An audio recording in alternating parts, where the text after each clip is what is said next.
1, 2, 3. Bismillahirrahmanirrahim. Assalamualaikum warahmatullahi wabarakatuh.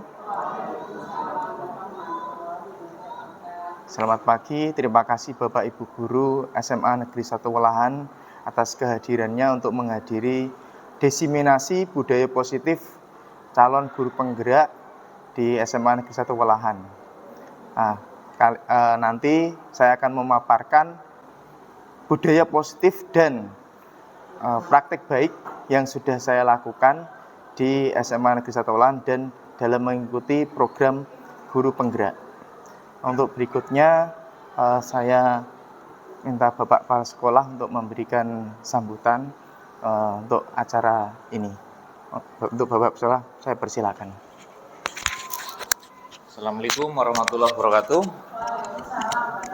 Bapak Ibu yang saya hormati, yang pertama tak lupa kita ucapkan syukur alhamdulillah kepada Allah karena di pagi ini kita masih diberikan rahmat, nikmat sehingga bisa bersama dalam rangka mengikuti diseminasi ataupun paparan tentang berbagi praktek baik yang sudah dilakukan oleh calon guru penggerak atas nama Bapak Firman Wicaksono SPD. Bapak Ibu yang saya hormati, sebagai seorang guru penggerak itu dituntut untuk bisa mandiri, kemudian tetap reflektif, kolaboratif, serta inovatif dan berpihak pada murid. Nah, pada tataran berpihak pada murid, di sini kita harus bisa menjadi seorang teladan. Teladan di sini berarti kita menjadi contoh ataupun model bagi anak didik kita.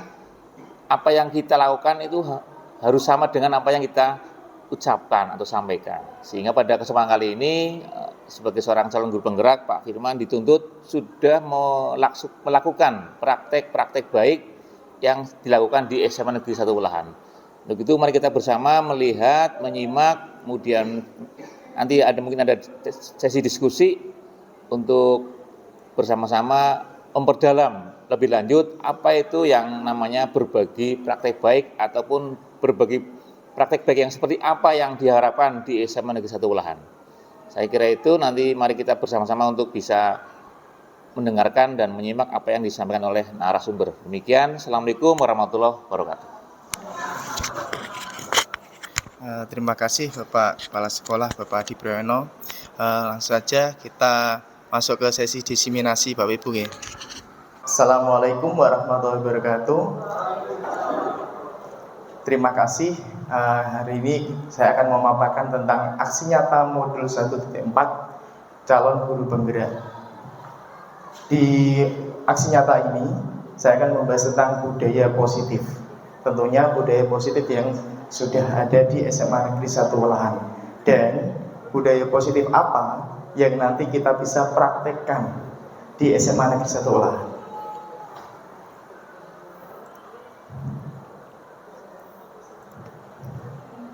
Nah, ini adalah contoh video.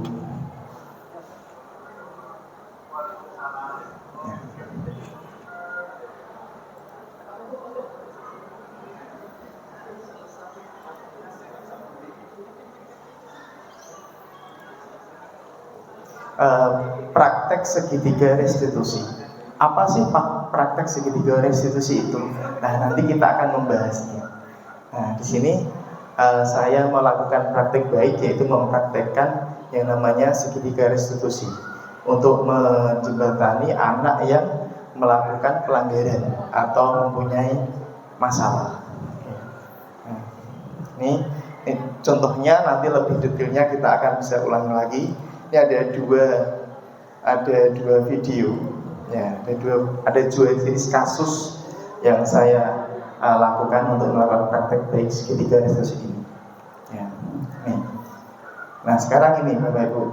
Nah, ini contoh budaya positif yang sudah ada di lingkungan kita. Ya, kalau misalkan di sini kita lihat, kira-kira budaya positifnya apa ini, Bapak Ibu? Ya, Bapak Prastio ya. Dari foto itu budaya positifnya apa, Pak? Ada kerajinan atau rajin membersihkan. Oh, membersihkan, ya. Kebersihan, oke. Kebersihan ruangan. Ruangan, oke. Terima kasih, betul sekali Bapak Prasetyo. Terima kasih Pak. Nah, di sini adalah ada kerajinan atau kebersihan, di mana sekolah kita SMA Negeri 1 Walahan sudah mempraktekkan yang namanya budaya sehat, yang budaya positif Bapak Ibu ya. Jadi semua warga sekolah dari petugas kebersihan, penjaga kebersihan itu selalu rajin menjaga lingkungan selalu bersih. Kita lihat ya, luar biasa bersihnya kan sekolah kita. Dan tidak hanya petugas kebersihan, tapi kita semua warga sekolah termasuk anak-anak. Dan kebetulan sekolah kita itu ada punya program yang namanya Jumat Bersih, Jumat Sehat, Jumat Literasi, Jumat Mengaji. Itu luar biasa. Itu masuk budaya positif yang ada di sekolah kita. Nah, yang hari ini kita akan bahas adalah budaya positif lain. Apa sih itu, Pak? Saya tampilkan slide yang berikutnya. Nah, kalau seperti ini kira-kira budaya positifnya apa? Oh ya, Pak Joko, terima kasih. Ya, silakan.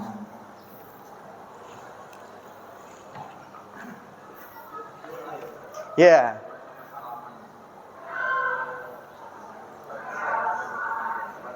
Nah.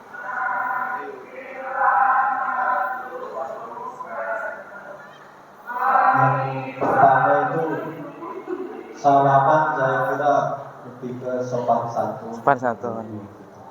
Iya. Dan kedisiplinan juga ya. Oh. Maksud menurut saya. Iya, terima. Gitu. Oh.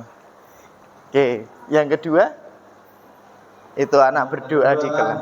Mengamalkan Pancasila sila pertama. Oh, iya, betul, terima kasih. Nah, ini contoh yang lain Bapak Ibu. Jadi SMA Negeri 1 Walahan itu punya budaya yang luar biasa. Pertama adalah membiasakan bagaimana anak itu andap asor pada guru. Jadi masuk ke lingkungan sekolah, Bapak Ibu gurunya menyapa ya dengan penuh semangat untuk mendidik mereka. Anak-anak pun dengan menyapa, memberi salam pada Bapak Ibu guru. Nah, nanti di kelas langsung otomatis bel berbunyi, semua kelas serentak Asmaul Husna dan memimpin doa. Nah, itu budaya positif di sekolah kita. Nah, berikutnya, ini ada sholat berjamaah. Nah, ada sholat berjamaah.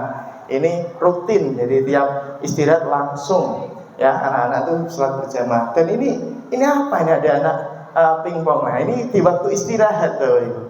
Nah, saya mengamati ternyata waktu istirahat itu anak tidak dipakai untuk bermain game atau melakukan hal yang tidak bermanfaat atau mungkin hanya sekedar atau ngegosip dengan temannya, tidak.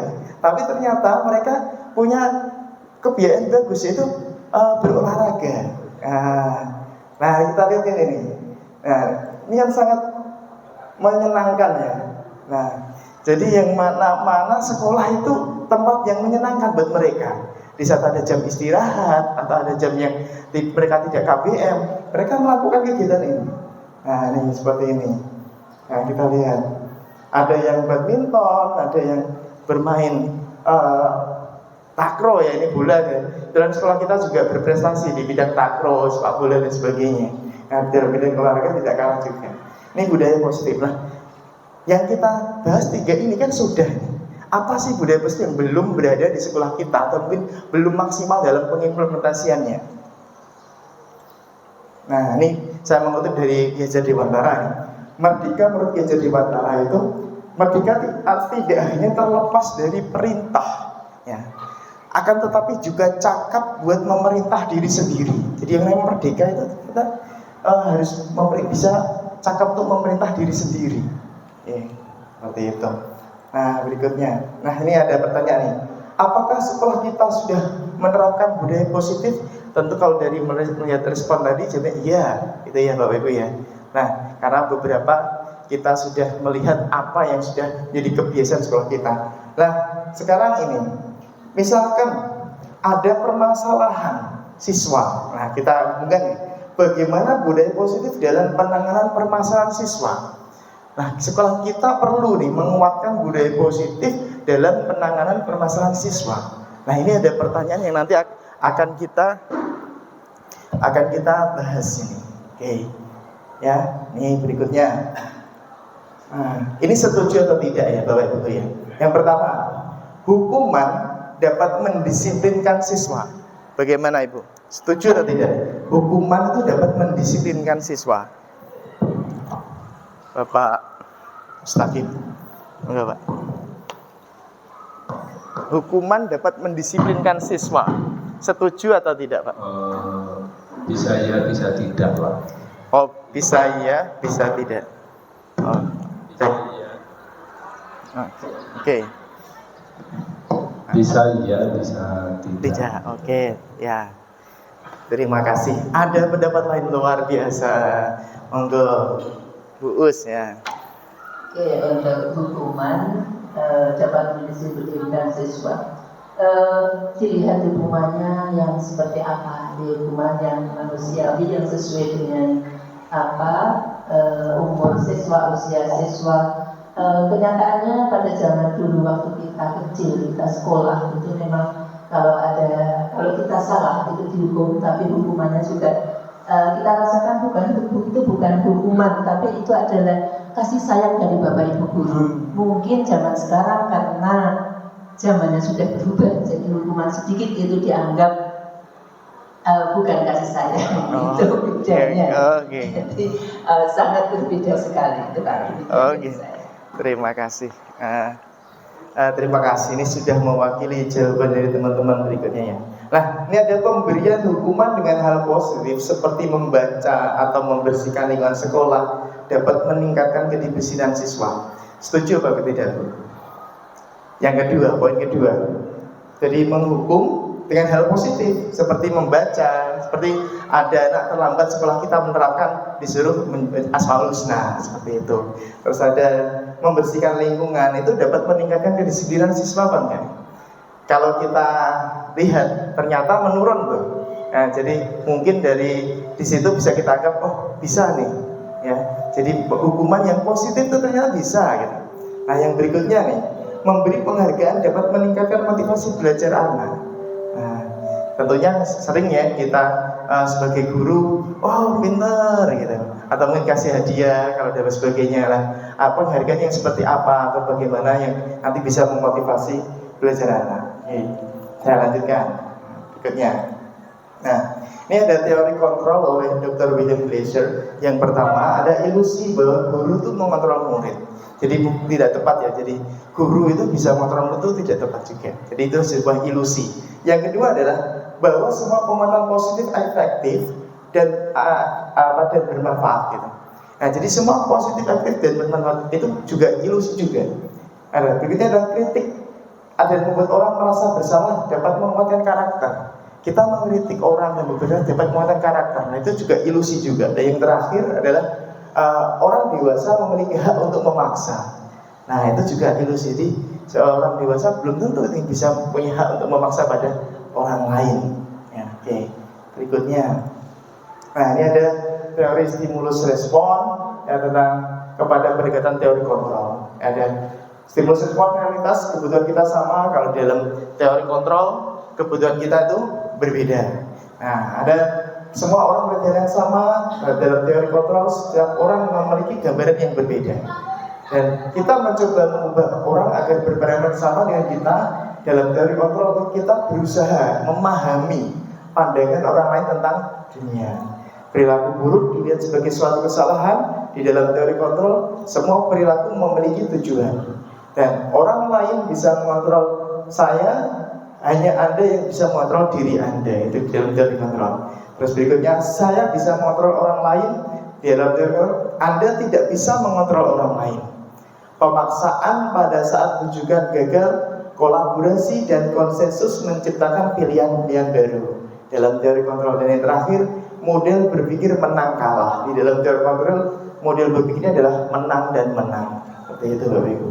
Nah, berikutnya. Nah, ini ada disiplin positif dan nilai kebajikan universal. Apa sih makna disiplin itu? Nah, kita lihat ternyata disiplin itu dari bahasa disiplina yang berarti belajar. Nah, makna asal dari kata ini berkonotasi dengan disiplin diri dari murid-murid Sokrates dan Plato. Berikutnya, disiplin diri membuat orang menggali potensinya menuju sebuah tujuan apa yang dia hargai. Dan yang terakhir yang penting nih, Ya, dalam budaya kita makna kata disiplin telah berubah menjadi sesuatu yang dilakukan ya seorang pada orang lain untuk mendapatkan kepatuhan.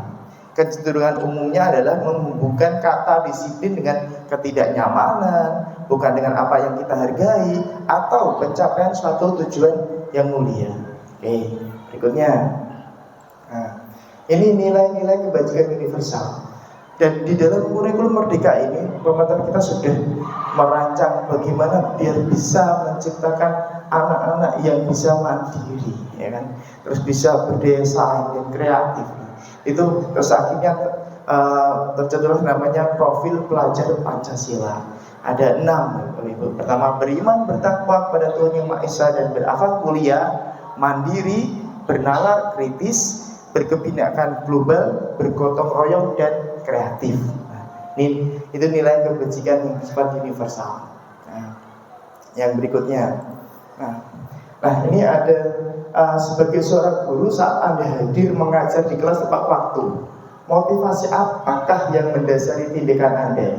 Yang pertama, apakah Anda datang tepat waktu karena tidak ingin ditegur oleh atasan Anda dan kemudian mendapat surat peringatan? Atau yang kedua, apakah Anda ingin mendapatkan pujian ya dari atasan Anda dan mendapat penghargaan sebagai karyawan atau guru berprestasi? Ataukah yang tiga, Anda ingin menjadi orang yang menghargai waktu, menghargai diri sendiri sebagai teladan bagi murid-murid Anda?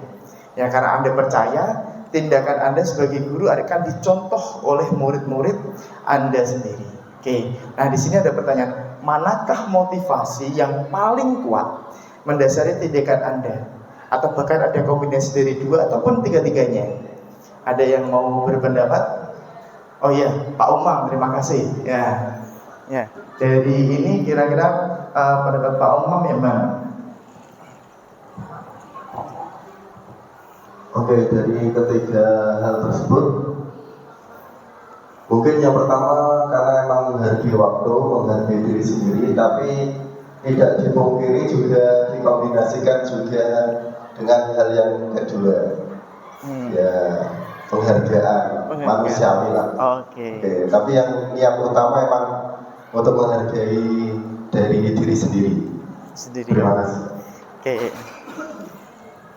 Ya, terima kasih. Ya, itu jawaban yang luar biasa dan jujur. Yang penting itu kan jujur ya Bapak Ibu. Jadi menurut Pak Umam itu ada kombinasi antara mendapatkan penghargaan dan untuk menghargai diri sendiri, itu seperti itu.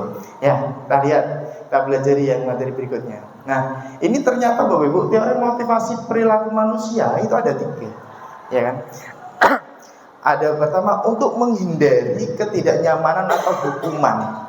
Apa yang akan terjadi apabila saya tidak melakukannya, itu seperti itu. Jadi dia ingin menghindari ketidaknyamanan. Seperti tadi kan, wah nanti kalau ditegur kepala sekolah bagaimana?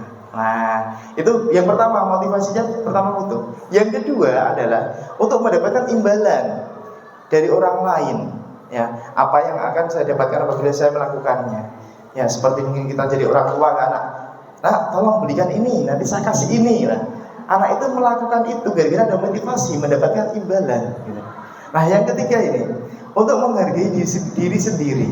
Saya akan menjadi orang seperti apa bila saya melakukannya. Nah, jadi kita melihat, oh seperti kita Bapak Ibu guru ya, ini luar biasa sering gitu sama anak-anak. Saya bilang sama anak-anak saya gini, saya punya anak saya itu sekolah. Dan di sekolah itu anak saya dididik oleh gurunya. Nah di sini saya sebagai guru yang dititipi anak-anak dari orang tua tadi, saya akan berusaha sebaik mungkin untuk memberikan pendidikan yang terbaik buat mereka. Kenapa? Karena saya juga ingin anak saya dididik sebaik mungkin oleh guru-gurunya. Gitu. Jadi di sini ada motivasi bahwa oh ini saya harus melakukan seperti ini nih, ya kan? Dari diri sendiri ingin memberikan yang terbaik buat siswa kita sendiri. Nah, itu namanya motivasi internal. Kalau yang dua tadi motivasi eksternal yang datang dari luar. Oke. Nah, ini coba kalau saya berbesar dulu ya. Nah, ini ada studi kasus Ibu. Maaf. Saya bacakan ya. Ibu Anas guru kelas 2 SD mendapatkan masalah. Nanti bisa disemak, nanti terus kita diskusi ini. Murid-muridnya tidak bisa tertib berdiri antri di depan pintu kelas dan selalu berebutan masuk ke dalam kelas setelah jam istirahat usai. Ini tentunya sangat mengganggu proses pembelajaran, di mana kelas tidak dapat mulai tepat waktu karena Ibu Anas sibuk menenangkan murid-muridnya untuk waktu cukup lama. Akhirnya Bu Anas berpikir cepat dan mengandalkan stiker bintang. Setiap murid-murid yang akan masuk kelas jam istirahat, Bu Anas akan mengiming-imingi muridnya dengan stiker bintang. Siapa yang dapat berdiri lurus dan berbaris rapi di depan pintu kelas dapat bintang dari Bu Anas. Sebagian besar murid-muridnya menyambut tantangan tersebut dan langsung berdiri rapi di depan kelas. Karena cukup berhasil membuat murid-muridnya berdiri rapi antri di depan kelas, sampai pada suatu saat Bu Anas sakit dan terpaksa digantikan Pak Heru. Pak Heru tidak mengetahui tentang stiker bintang, dan benar saja pada saat masuk ke kelas, usai jam pelajaran, murid-murid kelas 2 kembali berebut masuk kelas. Nah, apa yang terjadi dan mengapa? Nah, berdasarkan teori motivasi yang telah kita pelajari tadi, kira-kira nih motivasi murid kelas 2 itu bersedia antri di depan itu sebelum masuk kelas, kira-kira motivasinya apa? Ada yang mau menjawab? Oh iya, Pak Rima, terima kasih ya. Ada 3 motivasi tadi ya.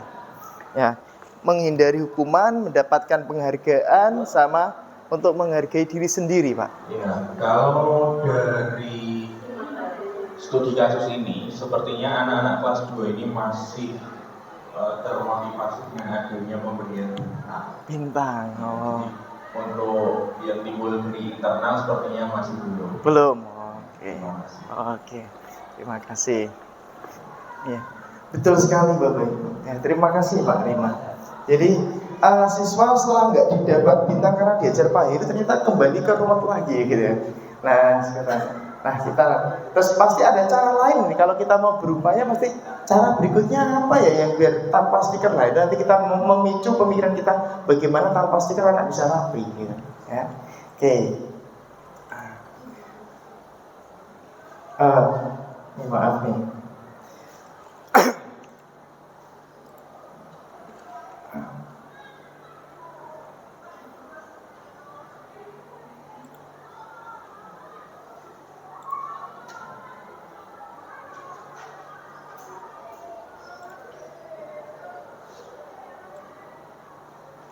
Pakai slide ini aja ya.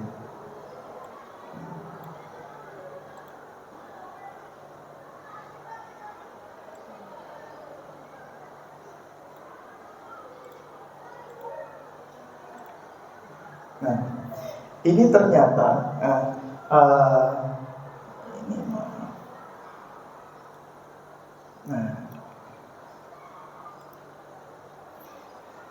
setelah tadi diiming-imingi dan tidak ada lagi, kita namanya dihukum, namanya dengan penghargaan. Jadi menurut Alfikon ada beberapa pengaruh gitu. Kalau dengan pemberian penghargaan, yang pertama adalah pengaruh jangka pendek dan jangka panjang, penghargaan tidak efektif, ya, penghargaan merusak hubungan, penghargaan itu mengurangi ketepatan, penghargaan menurunkan kreativitas, kualitas, dan penghargaan itu menghukum, dan penghargaan mengurangi motivasi intrinsik. Nah, seperti itu. Nah, ini ada hukuman atau konsensus. Nah, ini saya bacakan nih nanti.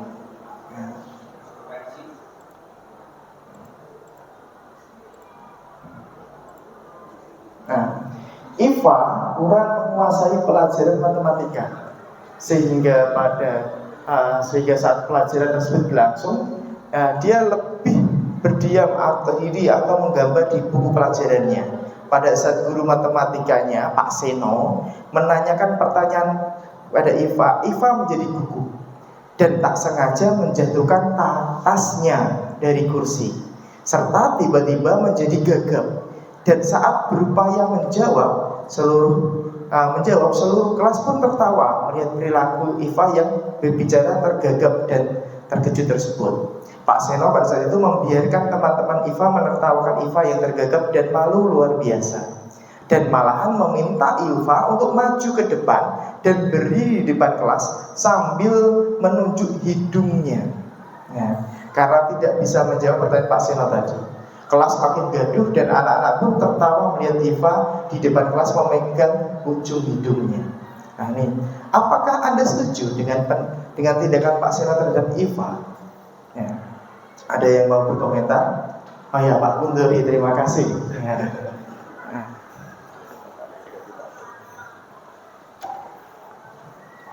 Kalau menurut pandangan saya dari cerita yang dibacakan oleh Iman tadi, hukuman yang dijatuhkan sama dari Pak Seno, saya tidak setuju dengan hukuman yang seperti itu. Oke. Ya, mengapa? Mengapanya? Jadi ada beberapa banyak faktor yang kenapa akhirnya si IFA itu gugup dan tidak bisa mengerjakan dan tidak sepantasnya menjadi bahan all-all satu kelas. Oke. Luar biasa, terima kasih Pak Kundori. Ini sekaligus menjawab pertanyaan nomor 2 ya. Jadi Pak Kundori menyebut namanya hukuman. Iya, berarti secara langsung beliau menjawab yang soal nomor 2. Menurut Anda itu hukuman atau konsekuensi? Ya, ternyata ini adalah hukuman. Nah, apa sih bedanya hukuman dan konsekuensi? Nah, kita pelajari ya. Nah, ini hukuman, ada satu lagi itu Bapak, namanya restitusi. Nah, hukuman bersifat tidak terencana atau tiba-tiba. Anak atau murid tidak tahu apa yang akan terjadi dan tidak dilibatkan. Hukuman bersifat satu arah dari pihak guru yang memberikan, dan murid hanya menerima suatu hukuman tanpa memenuhi suatu kesepakatan atau pengarahan dari pihak guru, baik sebelum atau sesudahnya. Hukuman yang diberikan bisa berupa fisik maupun psikis. Murid atau anak disakiti oleh suatu perbuatan atau kata-kata. Nah ini betul sekali. Ternyata hukuman karena spontan dari Pak Seno tadi melakukan seperti itu. Nah ini ada disiplin yang sudah bermakna positif terbagi di 2, yaitu disiplin dalam bentuk konsekuensi dan dalam bentuk restitusi. Nah, disiplin dalam bentuk konsekuensi sudah terencana atau sudah disepakati, sudah dibahas dan disetujui oleh murid dan guru. Umumnya berbentuk konsekuensi dibuat oleh pihak guru, sekolah, dan murid sudah mengetahuinya sebelumnya. Jadi konsekuensi yang akan diterima bila ada pelanggaran. Jadi semua guru, murid itu tahu kalau melakukan pelanggaran akibatnya seperti ini. Itu ada konsekuensi. Yang terakhir ada restitusi. Apa sih restitusi? Sekarang ini restitusi kan marak ya. Apa itu restitusi? Nah, ini bukan seperti yang ada di TV-TV gitu ya. Nah, restitusi itu apa di sini? Ada proses menciptakan kondisi bagi murid untuk memperbaiki kesalahan mereka, sehingga mereka bisa kembali kepada kelompok mereka dengan karakter yang lebih kuat. Nah, jadi ada restitusi itu ternyata dalam dunia pendidikan diartikan seperti itu. Kalau dalam bidang hukum beda maknanya ya. Oke, lihatnya. Nah, ini ada perbedaan hukuman dan konsekuensi. Sebetulnya menyakitkan harus terjadi. Kalau yang kasih sesuatu harus terjadi. Membuat anak sakit fisik maupun hati untuk jangka waktu lama. Nah ini anak yang di sini adalah membuat anak tidak nyaman dalam waktu jangka pendek. Berikutnya adalah anak membenci kedisiplinan. Berikutnya anak menghargai disiplin. Berikut hukuman kepaksaan kalau kecuali stimulus dan tanggapan. Mendorong anak menyakiti diri sendiri. Kalau konsekuensi mendorong anak agar mudah menyesuaikan diri. Dan konsep diri yang buruk, kalau konsekuensi konsep diri yang lebih baik. Ya, anak belajar untuk menyembunyikan kesalahan, anak belajar untuk mematuhi peraturan. Yang terakhir adalah marah, rasa bersalah, dipermalukan, merasa tidak dihargai. Itu adalah hukuman. Sementara konsekuensi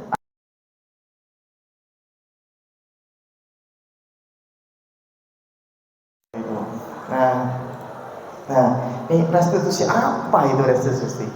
Restitusi adalah proses menciptakan kondisi bagi murid untuk memperbaiki kesalahan mereka sehingga mereka bisa kembali pada kelompok mereka dengan karakter yang lebih kuat. Restitusi juga merupakan proses kolaboratif yang mengajarkan murid untuk mencari solusi untuk masalah mereka. dan membantu murid berpikir tentang orang seperti apa yang mereka ingin menjadi tujuan dan bagaimana mereka harus memperlakukan orang lain. Itu. Nah, ini ada tampil tentang hukuman sama disiplin, konsekuensi sama restitusi. Oke, ada hukuman sesuatu yang menyakitkan tadi seperti yang tadi. Restitusi merupakan pilihan. Kalau tadi konsekuensi sesuatu yang harus terjadi itu pilihan. Ya, dan menguatkan untuk murid dalam jangka panjang. Terus di sini ada korban mendapatkan ganti, murid anak mendapatkan penguatan, masalah terpecahkan, murid belajar bertanggung jawab untuk perilakunya, fokus dan pemecahan masalah dalam jangka waktu yang panjang. Terus apa yang kamu yakini, apa yang bisa kamu lakukan untuk berbagai masalah, dan murid menghormati diri dan orang lain, itu yang terpenting. Jadi dia bisa menghormati dirinya dan orang lain. Nah, ini ada 9 ciri-ciri restitusi. Bukan menebus kesalahan, namun untuk belajar dari kesalahan. Yang kedua, memperbaiki hubungan. Yang ketiga, tawaran dan bukan paksaan. Yang keempat, restitusi itu menuntut untuk melihat ke dalam diri. 5, restitusi itu mencari kebutuhan dasar yang mendasari tindakan.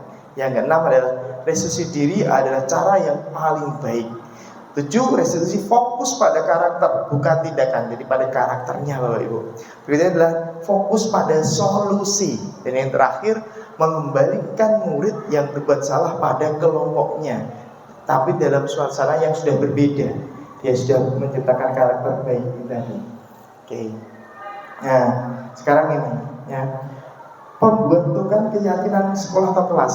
Nah, kemarin kita sebagai wali kelas sudah masuk ke kelas dan sudah membentuk keyakinan kelas kita. Harapannya nanti menjadikan kita saling jadi keyakinan sekolah.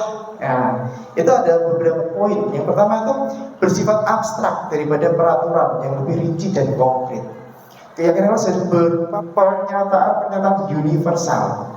Pernyataan keyakinan kelas senantiasa dibantu dalam bentuk positif. Keyakinan kelas hendaknya tidak terlalu banyak sehingga mudah diingat dan diambil oleh semua warga kelas. Yang berikutnya, keyakinan kelas sebaiknya sesuatu yang dapat diterapkan di lingkungan tersebut. Semua warga kelas hendaknya ikut berpartisipasi, berkontribusi dalam pembuatan keyakinan kelas lewat kegiatan curah pendapat. Dan yang terakhir, bersedia meninjau kembali keyakinan kelas dari waktu ke waktu. Oke, nah yang berikutnya ini. Nah, ini saya sudah membuat jamboard Bapak Ibu Guru. Saya rasa tidak asing Bapak Ibu Guru membuat jamboard. Ada yang bisa membantu saya untuk membagikan jamboardnya? Oh iya, Pak Kunduri, terima kasih Pak Kunduri. Tolong saya tadi sudah membagikan linknya Pak Kunduri. Tolong dibagikan ke grup ya. Nanti Bapak Ibu Guru bisa melihat jamboardnya untuk kita lihat bersama-sama. Link yang kemarin Pak. Di grup. Ya nanti biar diinstal grupnya. Tolong Bapak Ibu Guru ya, nanti bagi yang belum menginstal Jamboard, silakan diinstal di smartphone-nya. Kenapa? Nanti kita bisa pakai dalam kelas. Kita pakai dalam untuk pembelajaran. Nah, kita nanti beradaptasi dengan teknologi. Kita pakai itu teknologi. Kita menggunakan Jamboard dengan meminimalisir tadi dengan penggunaan kertas, terus mempermudah untuk dalam pembelajaran gitu. Ya. Sudah Pak Kunduri, sudah bisa? Oke. Monggo Bapak Ibu dibuka link yang sudah dibagikan Pak Kunduri. Jika belum menginstal Jamboard di Play Store-nya, mohon diinstal. Nanti juga bisa dipakai untuk pembelajaran di kelas. Oh, ini sudah ada yang mengisi nih. Tidak makan di kelas. Oke, terima kasih. Langsung gercep ya. Tidak makan di kelas ya. Monggo yang lain yang belum berhasil silakan diisi. Membuat keyakinan kelas. Install Jamboard dulu Ibu. Ya, di Play Store, Jamboardnya diinstal. Oke, terima kasih. Nanti terus linknya dibuka. Dan itu nanti bermanfaat sekali dalam pembelajaran kita. Memudahkan kita dalam misalkan bertanya kepada anak-anak itu. Anak-anak saya Bapak Guru atau Ibu Guru punya pertanyaan nih, langsung kamu buka Jamboardnya, langsung bisa kita aplikasikan. Ya, ini sudah mengisi waktu tidak makan di kelas, saya lihat Oke, terima kasih. Nah, hari udah banyak yang gabung. Memang kita guru-guru yang adaptif ya, ini tidak mau kalah nih sama anak-anak ya, luar biasa ya. SMA Negeri slogannya ada juara ya. Monggo cari yang sticky note ya, sticky note. Terus kan ada banyak pilihan, ada yang coret-coret, ada yang ada yang coret-coret kreatif ini ya, tidak apa-apa ya. Nanti sambil kita lihat, tidak menyontek, oke, bagus. Menggunakan kata yang sopan di dalam kelas, terima kasih. Menghargai waktu ya, betul ya, terima kasih. Ini keyakinan kelas kepada kita sepakati pada anak-anak ini, kita berikan ini. Yuk kita buat keyakinan kelas yuk. Nah, dari anak responnya apa, mereka disuruh mengisi jamboard tadi untuk memudahkan kita. Terus mereka kan berpendapat, di kelas itu seperti ini Pak, seperti ini Bu gitu. Nah, itu dikasih jamboard itu. Nah, silakan langsung. Ya, Pak Pras sudah gabung. Luar biasa Pak Pras. Nah, silakan Pak Pras. Cari yang sticky note Pak Pras. Menurut Pak Pras, kira-kira keyakinan kelas sebagai wali kelas Pak Pras, Pak Pras ingin anaknya di kelas itu seperti apa? Ya, buat keyakinan kelas yang seperti apa Pak Pras? Jamboard ya. Datang tepat waktu, oke. Saling memotivasi, oke. Nah, kita menarik ya Bapak. Kita misalkan dibawa ke kelas ini kan anak pasti suka ya. Jadi daripada nempel-nempel Pak pakai sticky note lah, ini mungkin lebih menarik, anak lebih tertarik untuk mendapat pembelajaran seperti ini. Disiplin membayar iuran kas kelas ya. Ternyata ada yang seperti itu ya. Tidak tidur di kelas. Nah, seperti ini ya. Oke, nah nanti dan masih banyak lagi. Nanti kita bisa berlatih lagi nih. Oke, terima kasih. Nah, senangan nanti kita coba lagi. Kita kembali lagi tadi. Kita sudah mempraktekkan yang namanya membuat keyakinan kelas nih. Nah, di sini coba kita kembali lagi ke apa yang menjadi keyakinan kelas. Lihat poin ketiga. Pernyataan keyakinan kelas sebenarnya dibuat dalam bentuk positif. Dalam bentuk positif Bapak Ibu ternyata. Nah, di antara tadi yang kita buat tadi, nah ini ternyata masih ada nih yang dalam bentuk negatif. Tidak makan di kelas, tidak tidur di kelas, ya kan? Tidak menyontek. Nah, ini yang negatif. Apakah salah? Tidak tentu Bapak Ibu. Tapi kita buat dalam bentuk positif. Nah, contohnya misalnya tidak makan di kelas, maknanya sama, tetapi tidak negatif tapi positif. Kira-kira apa? Tidak makan di kelas, kita buat dalam bentuk positif. Ada yang punya pendapat? Makan di kantin, ya ini kok di kelas Pak.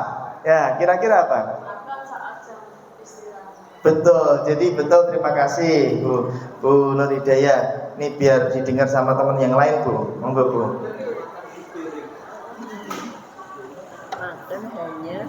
Tidak makan di kelas itu positifnya apa? Bu, kalimat positifnya? Makan hanya jam istirahat. Jam istirahat, oke. Terima kasih. Nah, seperti itu ya Bapak Ibu ya. Di saat anak meyakini makan itu di saat jam istirahat dan tidak di kelas tadi ya Pak Joko tadi. Ya. Jadi di dalam pembelajaran disepakati, Pak di kelas boleh kok Pak saat istirahat. Oh kalau disepakati jadi keyakinan nggak masalah. Istirahat mereka makan di dalam kelas. Namun yang mungkin dikira adalah makan jam istirahat, berarti di saat diajar Bapak Ibu guru mereka tidak boleh makan, ya kan?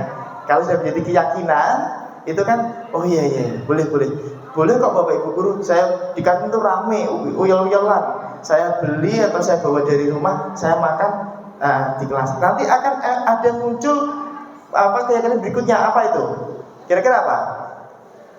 Iya betul Pak Budi, menjaga kebersihan ya. Nanti jangan sampai dia makan di kelas kecer ya kan. Jadi tetap harus menjaga kebersihannya dan seterusnya.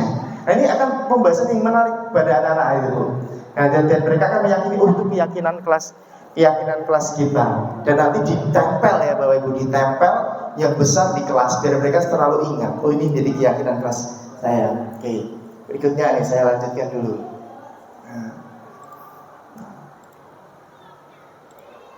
Nah ini ada kebutuhan dasar manusia, ada 5 loh Ibu.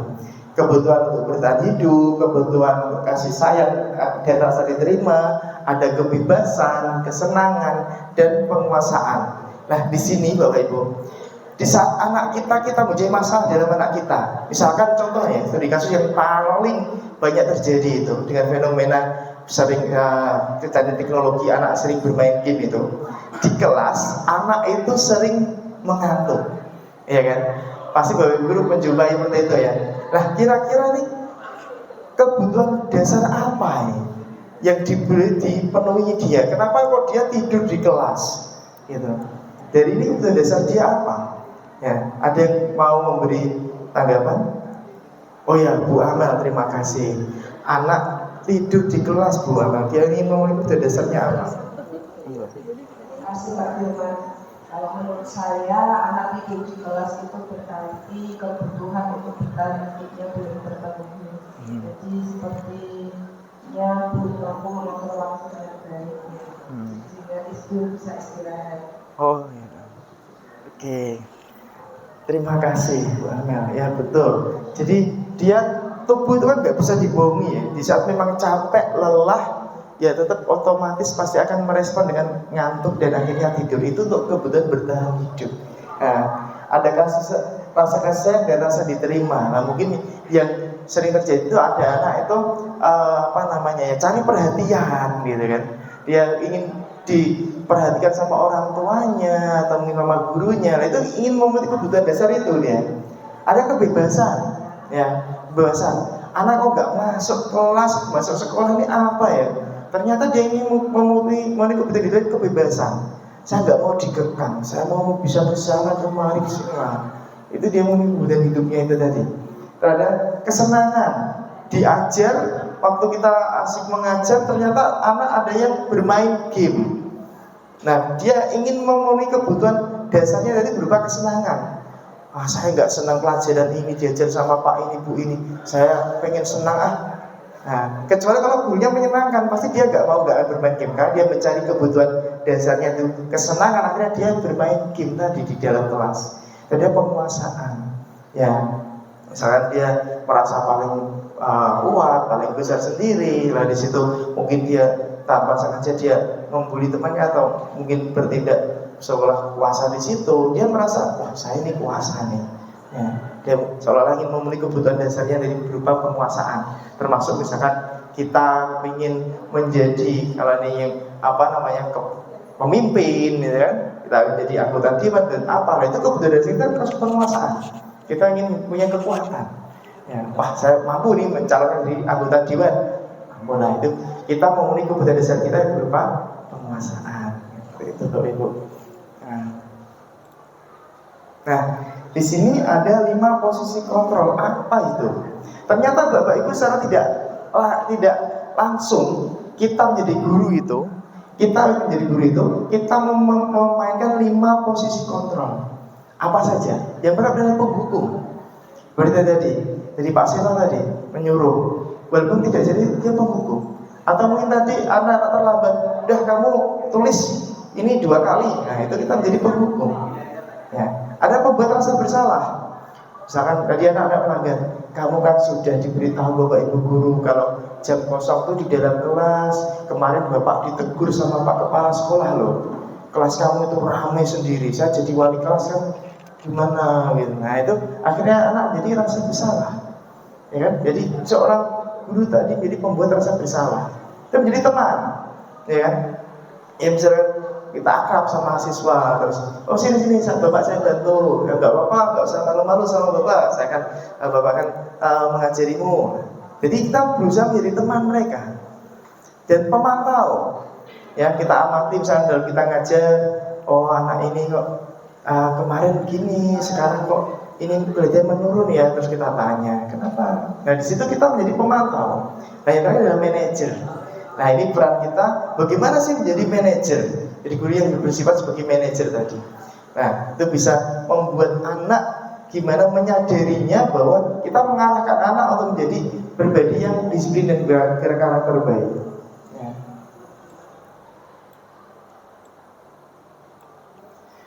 Nah Ini ada 5 posisi kontrol tadi, ada penghukum, pembuat merasa bersalah, ada teman, pemantau, dan manajer. Nah, ini ada pertanyaan. Terus, saya kecewa sekali dengan kamu. Nah, kalau seperti ini siapa yang mengatakan? Yang mengatakan adalah pembuat orang yang merasa bersalah. Jadi, kalau termasuk saya tuh kecewa nih. Kamu itu anak pinter, tapi kenapa nggak mau ikut lomba gitu. Jadi situ kita jadi membuat rasa bersalah. Itu adalah sebagai penghukum. Contohnya, kamu tidak pernah benar melakukannya. Gimana sih? Nah, seperti itu. Oh sudah Bapak aja, udah gini. Nah, itu kita merasa jadi penghukum buat mereka. Udah kamu melakukan ini. Nah, terus berikutnya adalah bagi teman. Ayolah, ya lakukan demi Bapak Ibu gitu. Nah, jadi dia akan merasa saling membantu gitu. Nah, ada jadi pemantau. Apakah kamu mau mendapatkan stiker bintang hari ini? Karena dia lihat kemarin itu sikapnya berubah, kita tanya lagi nih. Nah, yakin nggak? Nah, itu contohnya. Nah, ini jadi manajer. Bagaimana kamu bisa menyelesaikan masalah ini? Jadi seorang manajer itu harus bisa memandu, ya. Anak buahnya kalau dari perusahaan memimpin perusahaannya bagaimana? Nah, ini seorang guru juga bisa memandu siswanya. Kamu punya masalah, nah kira-kira solusinya bagaimana? Terus kamu lakukan apa? Terus apa yang mendasari kamu melakukannya? Nah, itu seorang manajer. Nah, itu yang akan kita praktekkan di dalam budaya positif kita. Kita tambahkan yang sudah ada berupa pembiasaan baik di sekolah kita lah. Kita menerapkan budaya positif yang namanya apa tadi? Iya betul, segitiga restitusi. Nah, itu nanti kita sebagai manajer. Nih, kamu selalu yang paling terakhir itu penghukum ya. Jadi buat anak merasa mintir, wah kamu selalu nih terlambat, bukan tugas. Nah, itu termasuk yang mengatakan adalah seorang guru yang sebagai penghukum. Nah, kita tonton nih video Bapak Ibu guru tentang penjelasan segitiga restitusi. Nanti harapan saya setelah ini nanti kita paham. Nanti misalkan ada yang mau dari kita diskusi bareng lagi. Nah, untuk penerapan segitiga restitusi. Nah.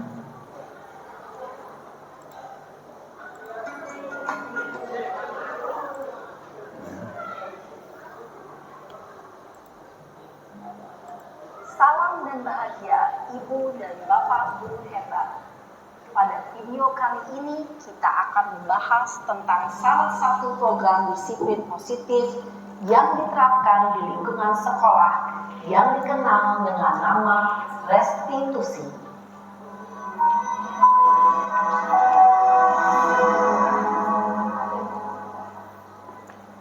Restitusi dikembangkan oleh pakar pendidikan Diane Rosen berlandaskan pada teori kontrol Dr. William Gleason. Segitiga restitusi adalah suatu proses dialog yang dijalankan oleh guru atau orang tua agar dapat menghasilkan murid yang mandiri dan bertanggung jawab. Pada saat guru di posisi manajer, aspek yang dikembangkan pada murid adalah motivasi intrinsik, sehingga penanaman nilai-nilai kebajikan dapat tumbuh dan berkembang menjadi suatu kebiasaan positif yang akhirnya membentuk karakter murid. Proses dialog ini terdiri dari 3 langkah yang digambarkan pada ketiga sisi pada segitiga restitusi. Ada.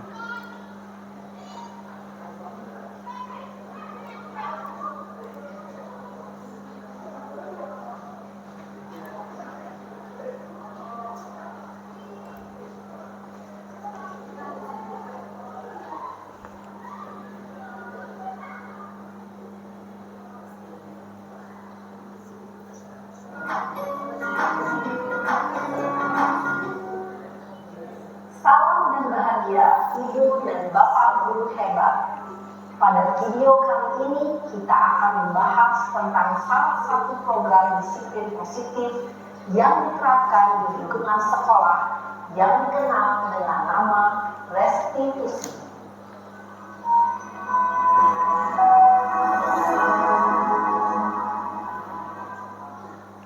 Restitusi dikembangkan oleh pakar pendidikan Diane Rosen berlandaskan pada teori kontrol Dr. William Gleason. Segitiga restitusi adalah suatu proses dialog yang dijalankan oleh guru. Saya minta Bapak Ibu guru untuk fokus ke sana, terus nanti kamu ambil. Pada saat guru di posisi manajer, Pak Adip minta tolong fokus ke sana dulu biar diambil gambar. Fokus ke sana dulu. Jalan gini. Fokus ke sana dulu. Fokus ke sana semua. Fokus ke sana. Ya gambar. menjadi suatu kebiasaan positif yang akhirnya Maaf. Mama, fokus ke sana sebentar, nanti mau diambil gambar. Seolah-olah fokus ke sana sebentar, nanti diambil gambar seolah-olah memperhatikan semua. sisi pertama adalah Fokus ke sana bentar, nanti biar diambil gambarnya seolah kita memperhatikan ke sana semua. Katakin fokus ke sana. Mulai enang. Ibu dan bapak guru, berikut ini akan ditunjukkan bagaimana seorang guru berada dalam posisi manajer menggunakan penerapan segitiga restitusi.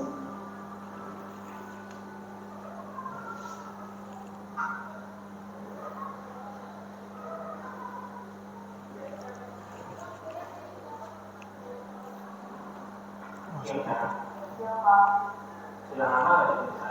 Kita tahu ini, ngarep ya. Stop pak, tuh banget. Masa aku dikatain kelas fitnah pak? Ya aku marah pak. Aku balik ngatain mereka di depan kelas.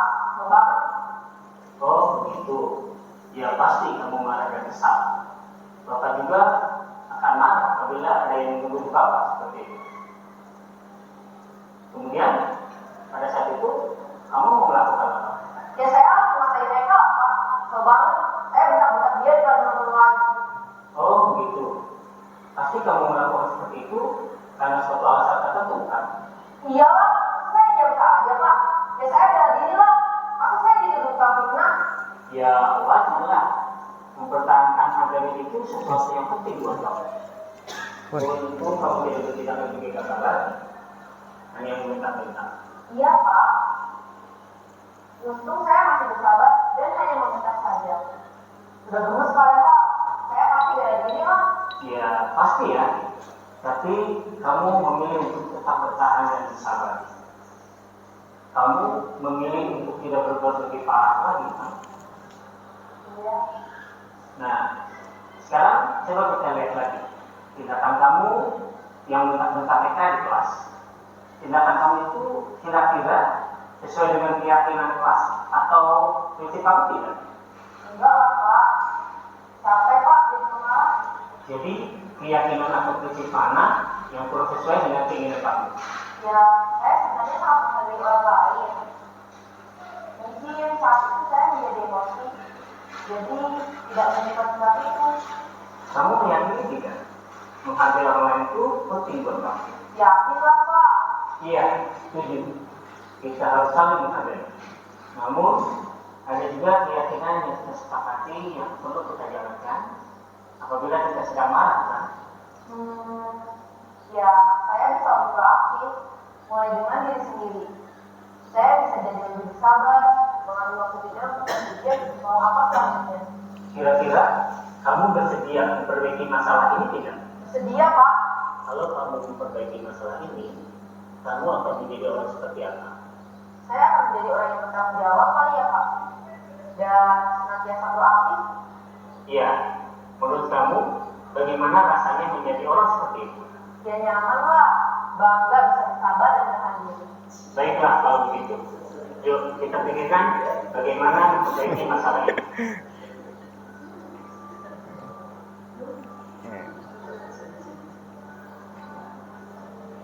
Ibu dan bapak guru hebat. Baru saja kita menyaksikan contoh bagaimana seorang guru berada dalam posisi manajer menggunakan penerapan segitiga restitusi.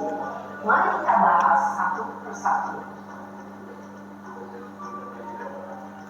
Pada sisi pertama, menstabilkan identitas berdasarkan pada prinsip bahwa membuat kesalahan adalah bagian dari proses pembelajaran.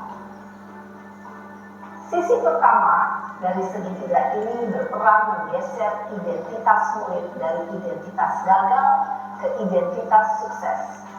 Murid yang sedang bertingkah laku yang tidak pantas atau menarik diri saat itu sedang mengalami identitas gagal. Bila kita mengkritiknya, maka posisinya tidak akan berubah. Kita bisa mengajukan pernyataan-pernyataan ini. 1. Membuat kesalahan sesuatu yang wajar. 2. Manusia tidak ada yang sempurna. 3. Kita bisa memperbaiki masalah ini. 4. Saya tidak menanyakan kesalahannya. Saya lebih fokus bagaimana memperbaiki masalah ini. 5.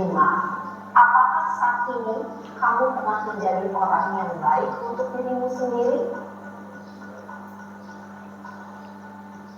Pada sisi kedua, validasi tindakan yang salah berlandaskan pada prinsip bahwa setiap perilaku berupaya memenuhi suatu kebutuhan tertentu. Guru yang telah memahami teori kontrol akan bergeser dari pemikiran stimulus respon menjadi proaktif dan mencoba untuk mengenali tujuan dari perilaku murid, mengenali dan mengakui kebutuhan murid ini dapat memperbaiki hubungan dengan murid tersebut. Pernyataan atau pertanyaan bisa disampaikan dengan nada suara tidak menghakimi atau memojokkan, sehingga dapat mengembalikan murid pada posisi positif. 1. Kamu bisa saja bertindak lebih gegabah lagi dari ini. 2. Kamu bukan melakukannya tanpa suatu alasan tertentu. 3. Kamu melakukannya karena mempertahankan sesuatu yang penting bagimu. 4. Mungkin kamu bisa mempelajari suatu perilaku baru yang lebih efektif. Bersediakah kamu mempelajarinya? Selanjutnya, kita akan simak sisi terakhir, yaitu menanyakan keyakinan. Teori kontrol menyatakan bahwa pada dasarnya kita termotivasi secara intrinsik. Pada saat perilaku yang salah telah divalidasi dan identitas sukses telah stabil, maka murid telah siap mengaitkan keyakinan-keyakinannya dengan tindakannya yang salah dan pemikirannya telah bergeser ingin menjadi orang yang dituju. Pertanyaan-pertanyaan ini dapat mengaitkan keyakinan-keyakinan yang diambil murid. 1. Sebagai keluarga atau kelas, apa yang kita yakini? 2. Nilai-nilai apa yang telah kita sepakati? 3. Seperti apa gambaran sebuah kelas yang ideal bagi kami? 4. Kamu ingin menjadi orang seperti apa?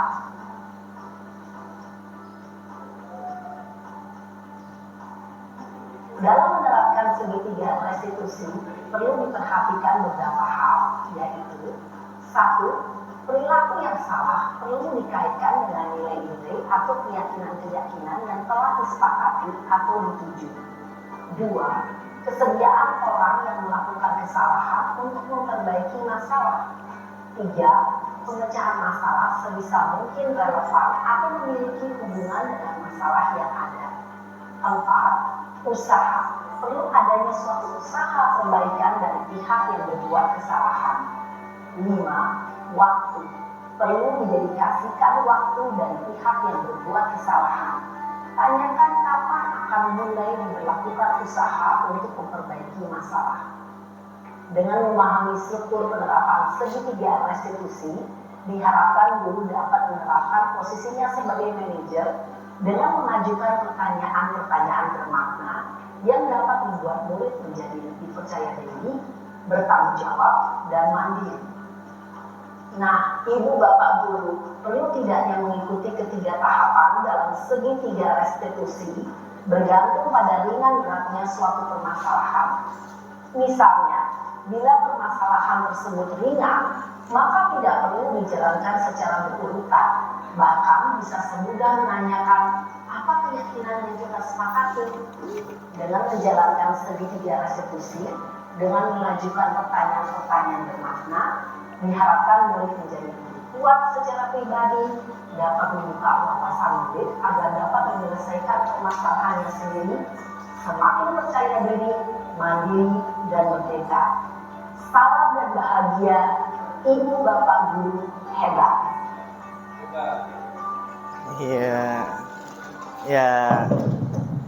Ya, terima kasih. Ya. Nah, jadi gitu Bapak. Jadi ini sampai di akhir pembelajaran kita, diskusi kita, dimensi saya tentang budaya positif di sekolah. Harapan saya, yuk kita bersama-sama menambah budaya positif sekolah kita, yaitu dengan membuat keyakinan kelas, nanti jadi keyakinan sekolah, dan kita menerapkan namanya segitiga restitusi pada anak yang melakukan masalah atau melakukan tindakan indisipliner. Seperti itu. Ya. Oke. Nah, selesai. Alhamdulillah. Terima kasih Bapak Ibu atas waktunya. Mohon maaf jika ada tutur kata yang salah dari saya atas waktu yang diberikan, dan semua keaktifan pendapat yang diberikan saya ucapkan terima kasih. Dari saya, Assalamualaikum warahmatullahi wabarakatuh.